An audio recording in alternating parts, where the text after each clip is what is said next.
ধাবাতে ঢুকে পরপর গুলি ধাবা মালিক যুবককে। কি কারণে এই হামলা ভেবে পাচ্ছেন না পরিবারের সদস্যরা। ধাবার মালিক এক যুবককে গুলি করে খুনের ঘটনায় উত্তেজনা ছড়ালো মুর্শিদাবাদের শামশেরগঞ্জ থানার নতুন ডাকবাংলো সংলগ্ন নূর মোহাম্মদ কলেজ এলাকায়। মৃত যুবকের নাম রাহুল বিশ্বাস। শামশেরগঞ্জের তারাবাগান এলাকার বাসিন্দা তিনি। ঘটনাটি ঘটেছে বুধবার রাতে। জানা গিয়েছে সেই সময় ধাবাতেই ছিলেন রাহুল। দুষ্কৃতীরা এসে তাকে লক্ষ্য করে বেশ কয়েক রাউন্ড গুলি চালায়।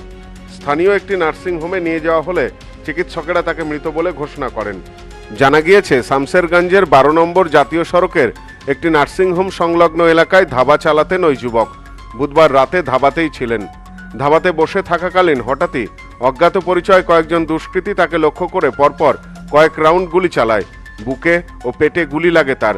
মাটিতে লুটিয়ে পড়েন তিনি। ধাবার অন্যান্য কর্মীরা চিৎকার চেঁচামেচি শুরু করলে চম্পট দেয় দুষ্কৃতীরা। তড়িঘড়ি ওই যুবককে উদ্ধার করে স্থানীয় নার্সিংহোমে নিয়ে যাওয়া হয়। সেখান থেকে জঙ্গিপুর মহকুমা হাসপাতালে রেফার করা হয় তাকে। সেখানে চিকিৎসকেরা তাকে মৃত বলে ঘোষণা করেন। প্রথমে বুঝতে পারলাম না যে এটা কিসের আওয়াজ। আমি ভেবেছি ভাটকা টাটকার আওয়াজ এরকম। তো আমি কিন্তু ঘর থেকে তখনও বের হইনি আমি, ঠিক আছে। তারপরে আওয়াজ এলো একবার, তখন ঘর থেকে কিন্তু আমি বের হলাম। বেরিয়ে টেরিয়ে তখন বলছে ওখান থেকে রাহুলদা বলছে আমাকে যে মেরে দিলে এরকম বলছে, মেরে দিলে বলছে। তখন আমি আর একে বলছি যে তাড়াতাড়ি তুমি বেরিয়ে এসো, তোমরা এসো। দিয়ে ওখানে করে ওই দাদারা ছিল ওপরে, ওই দাদাটাকেও আমি হাঁক মারলাম যে দাদা তাড়াতাড়ি এসেন। যে আমি কিন্তু আর ভয়ে যেতে পারি না ওই সাইডে। আওয়াজ পেয়েছি, মেরে দিলে তখন গুলির আওয়াজ পেলাম আমি। আওয়াজটা গুলির মতন আওয়াজ। যখন মেরে দিলে বলছে তখন আমি এখানে করে এসে গাল দিতে লাগলাম, ধর। কিন্তু লোক কিন্তু দেখতে হয়নি, আবছাটটা দেখলাম যে পালালো, এরকম আবছাটটা দেখলাম।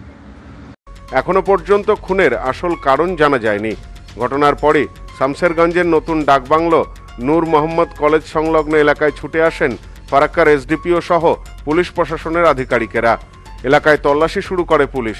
খুনের কারণ খোঁজার চেষ্টা করা হচ্ছে পুলিশের পক্ষ থেকে। তবে এখনো পর্যন্ত এই ঘটনায় কেউ গ্রেপ্তার হয়নি। আত্মীয় স্বজন যেগুলো আছে বাড়িতে, বাবা তারা তো বাড়িতেই ছিল, তারা তো এই ব্যাপারে বলতে পারে না।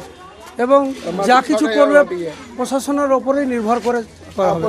প্রশাসনের কাছে এটাই অনুরোধ যে এটা কোনো তদন্ত হোক, আর যত তাড়াতাড়ি এটা তদন্ত হোক। আপনারা কখন জানতে পারলেন? আমরা ঘটনার পরেই জানতে পারলাম যে এই রাহুলের এই ঘটনা হয়েছে। আপনাদের কি মনে হচ্ছে? এইটা তো সেটা ওর সঙ্গে তো কারোর শত্রুতা ছিল এরকম মনে হচ্ছে না। এখন ওখান থেকে যদি কাউরে কিছু হয়ে থাকে তা তো বলতে পারছি না আমরা। এদিকে এই ঘটনায় সুপারি কিলারের যোগ থাকার অভিযোগ তুলেছেন মৃত যুবকের আত্মীয়রা। তাদের দাবি দুষ্কৃতীরা সুপারি দিয়ে রাহুলকে খুন করিয়েছে। তবে কি কারণে এই খুন তা অজানা পরিবারের সদস্যদের। আমরা গার্জেন ছিলাম, আমরাকে বলতো তোমার বাড়ি এরকম করছে, কি ওরকম করছে, কি অসুবিধা হচ্ছে। তো ডাইরেক্ট এসে ওরা গুলি করছে। এটা বাইরে, এটা তো বলার মুখেও আমরাকে দেয়নি যে তোমাদের ছেলে এরকম করছে, এরকম বদমাশি করছে। আমরাকে তো বলতো, সে ভাষাও তো বলেনি ওরা। এরা আমার মনে হয় এরা বাইরে থেকে লোক নিয়ে এসে শুটা দিয়ে মেরেছে। এটা 100 আমার মনে হচ্ছে। আমি ওই এখন ওইটা কোনো পরিষ্কার হয়নি, তো ওটা তো বলতে পারছি না। ঘটনায় এলাকায় উত্তেজনা ছড়িয়েছে। Bureau report, news no man's land, Murshidabad.